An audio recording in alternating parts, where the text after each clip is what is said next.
Guys, welcome back to my channel. জানো দিব্যা কিন্তু ঘুমের মধ্যে ন্যাড়া হয়ে গেছে। হ্যাঁ, আর দিব্যা যেহেতু ঘুমের মধ্যে ন্যাড়া হয়েছে, ওকে ন্যাড়া করতে ভীষণ সুবিধা হয়েছে। কিন্তু আজকে সবথেকে বড় ব্যাপার হলো আমরা দুজনেই গেছি, আমি আর বোন।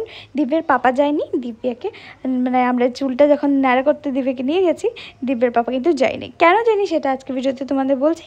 তো তার আগে দেখে নাও, সকালে উঠে আমি কিন্তু একদম স্নান টান করে একদম ফ্রেশ হয়ে একদম রেডি হতে স্টার্ট করে দিয়েছি। আর আজকে কিন্তু তোমাদের সাথে একটা দারুণ জিনিস শেয়ার করতে চলেছি। তার আগে দেখে না, এদিকটায় কিন্তু টিপ করে ফাউন্ডেশন তো লাগাচ্ছে, বাট আরেকবার ভাবছিলাম যে যা রোদ পড়েছে, মনে হচ্ছে সব কিছু গলে টলে পড়ে যাবে। এমনিতে আমি এসবে এত বেশি ইউজ করি না, কিন্তু যখন ইউজ করতে ভালোবাসি, কিন্তু খুব একটা ইউজ করি না। দিব্যার জন্য করি নাই বলতে পারো, কারণ এত আদর দেওয়া স্টার্ট করেও তো গাল থেকে সব ওর মুখে টুকে চলে যাবে, তার জন্য খুব কমই ইউজ করি। তো টিলস বানানোর জন্য ইউজ করি, যে কোনটাই করি। তো আজকে যাওয়ার জন্য একটুখানি সাজুগুজু করে নিলাম। তো সাজুগুজু করতে মনে পড়লো, আজ তোমাদের সাথে আমি শেয়ার করছি Agaro প্রেমার rotating hair curler. Guys, এটা আমার একটা পছন্দের প্রোডাক্ট, কিন্তু এখন যেহেতু চুলটা কেটে ফেলেছে তার জন্য এটা ইউজ করতে পারছি না। আজকে বোনেরটার মধ্যে তোমাদের ইউজ করে দেখাবো, বোনের চুলের মধ্যে।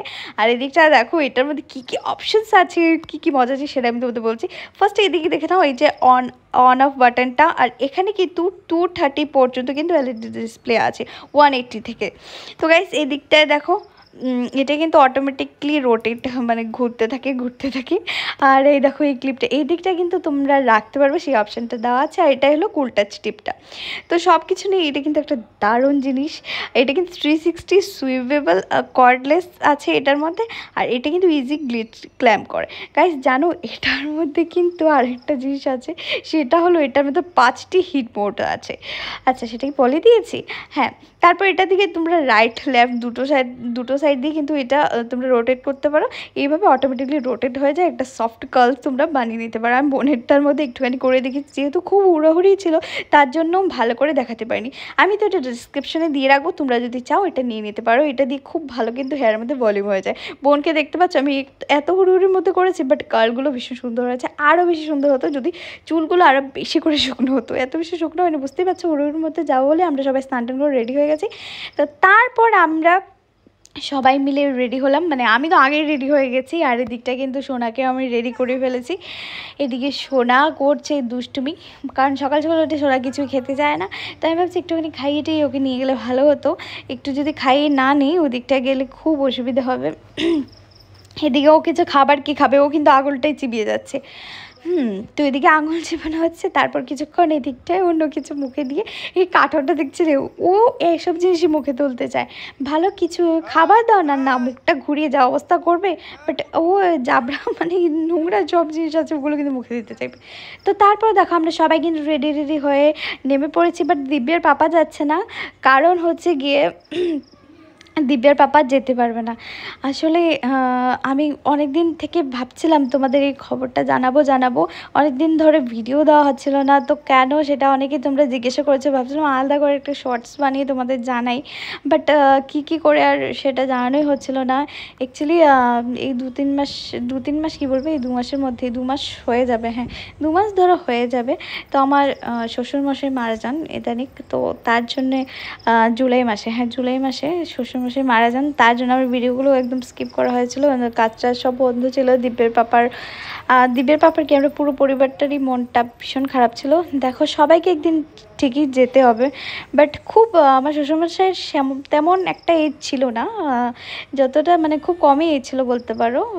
60 সামথিং এরকম হবে, 60+ এরকম হবে। তো হার্ট অ্যাটাকে উনি মারা যান। তো তার জন্য আমরা ভিডিও করতে পারছিলাম না, সব কিছু বন্ধ করে দিয়েছিলাম। তো এই দিনই আবার স্টার্ট করেছি, এখান থেকে তোমরা রেগুলার ভিডিও পাবে আমার মনে হচ্ছে।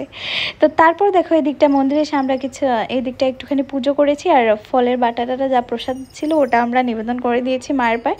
আর তারপর এদিকটা কিন্তু সোনাকে নিয়ে বোন ঘোরাঘুরি করছে, আর এদিকে ভাই, আর এদিকে দেখো আমাদের বুলটিরানি আমার ননদ চলে এসছে। তো আমরা সবাই কিন্তু এই দিকটা বসে একটু গল্প কিছু করছিলাম।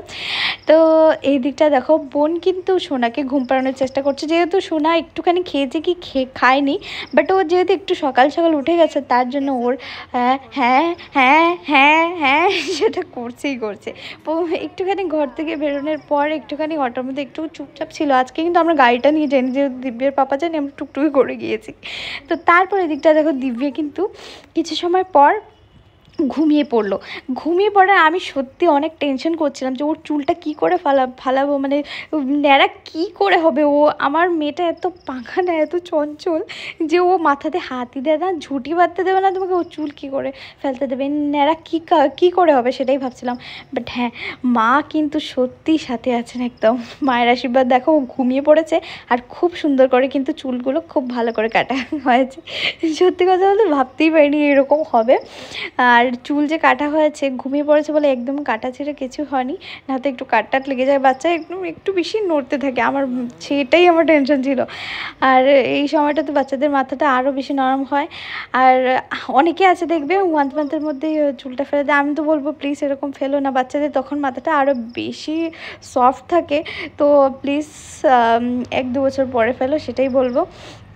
এই দেখো, এই দিকটায় দেখো, আমি এবার চুলটা মানে ও সোনার চুল এদিকটায় উনি কাটছিলেন, মানে ফেলছিলেন, বাট আমি এদিকে টেনশনে আমার হাত পা ঠান্ডা, এই লেগে যাচ্ছে, সেটাই ভাবছিলাম মনে মনে। ওদের তো প্র্যাকটিস আছে, বাট তবুও আমার কেন জানি না মনে হচ্ছিলো।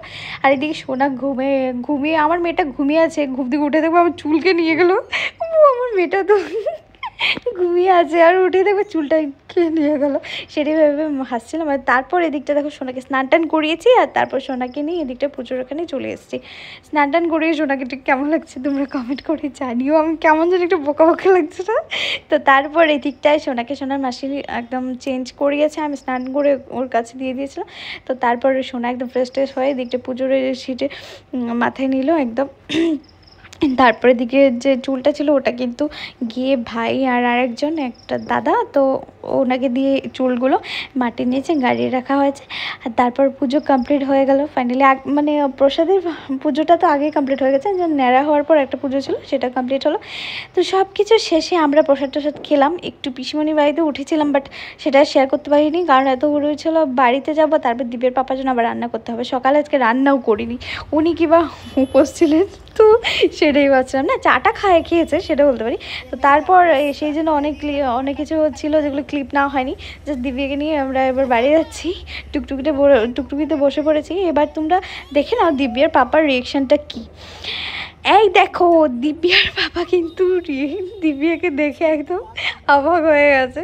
দিব্যা কয়েকদিন আগে ওর পাপা যে সময় চুলটা ফেলেছে, ন্যাড়া হয়েছিল, বাবা যেহেতু মারা গেছিলো, তারপর তো ও ন্যাড়া হয়েছিল, তখন দিব্যা কিন্তু দিব্যার পাপাকে দেখে একদমই চিনতেই পারেনি কয়েকদিন, সেরকমটাই আমাদের মনে হয়েছিল। বাট এই দেখো, এবার দিব্যাকে দেখো কেমন লাগছে তোমরা কমেন্ট করে জানিও। দিব্যার পাপা দিব্যাকে কিন্তু এবার ভীষণ আদর করছে আর বলছে কেমন জানি একটা লাগছে। তো বাই গাইস, টাটা, আজকের ভিডিওটা এতটুকু, বাই।